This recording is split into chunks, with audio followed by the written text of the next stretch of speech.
قارئین، بعض معاملات ایسے ہوتے ہیں جو ٹرینڈ بناتے ہیں۔ مثلا یہ ڈومیلی کی سٹوری ٹرینڈ میکر ہے۔ ایک نوجوان جوڑے کو سر میں گولیاں مار کر قتل کر دیا گیا۔ آپ تصویر دیکھ رہے ہیں، لیکن کئی دن سے یہ سٹوری چل رہی ہے مگر حکومت نے اس پر کوئی توجہ نہیں۔ کیا محترمہ مریم نواز کو اس پر توجہ نہیں کرنی چاہیے تھی کہ غیرت کے نام پہ انہیں اس جوڑے کو کس نے قتل کیا؟ اور کیا آئی جی پنجاب صرف وہاں کام کریں گے جہاں نمبر بنتے ہوں؟ ان کے صوبے میں یہ واقعہ دل دہلا دینے والا ہے، لیکن انہیں اس کی کوئی فکر ہی نہیں ہے۔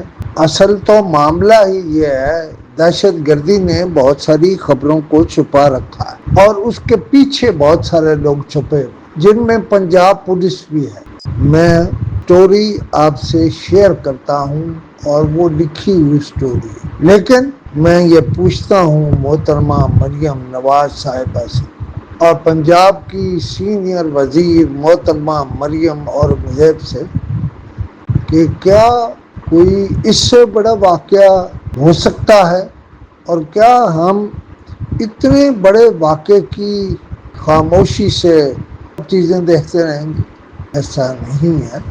میں یہاں اور بات بھی کر دوں، پرنٹ میڈیا فارغ نہیں ہے، کیونکہ رپورٹر سب ایک دوسرے کی سٹوریاں چوری کر رہے ہیں۔ رہ گئی ڈیجیٹل میڈیا کے بعد، تو اس کی وجہ سے تھوڑی سی بات شیئر ہو جاتی ہے۔ میں بھی قصوروار ہوں، سارے ڈیجیٹل میڈیا والے بھی قصوروار ہیں اور سارے پرنٹ میڈیا والے بھی قصوروار ہیں۔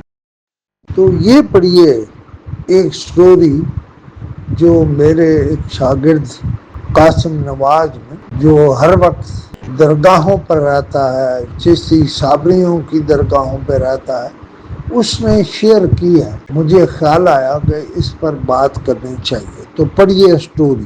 جہلم کی تحصیل سواہا کے نواحی علاقے دوملی سے تعلق رکھنے والے نوجوان جوڑے کو مبینہ طور پر غیرت کے نام پر قتل کر دیا گیا۔ تفصیلات کے مطابق 22 سالہ حسن سلیم، جو کہ گاؤں جنجلوٹ کا رہائشی تھا، اور 19 سالہ عائشہ رازق، جو دھمالہ سے تعلق رکھتی تھی، نے 20 مئی کو لاہور میں پسند کی شادی کی تھی۔ دونوں نے اپنی مرضی سے نکاح کیا اور لاہور میں رہائش اختیار کرنے کی کوشش کی۔ تاہم چند روز بعد ان کی لاشیں گجرات کی تحصیل سرائے عالمگیر کے علاقے کنارا سے برآمد ہوئیں۔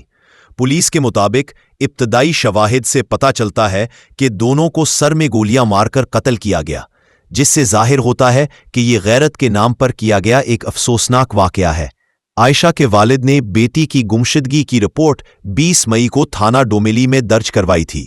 پولیس کا کہنا ہے کہ لاشوں کو پوسٹ مارٹم کے لیے تحصیل ہیڈ کوارٹر اسپتال سرائے عالمگیر منتقل کر دیا گیا ہے اور تحقیقات جاری ہے۔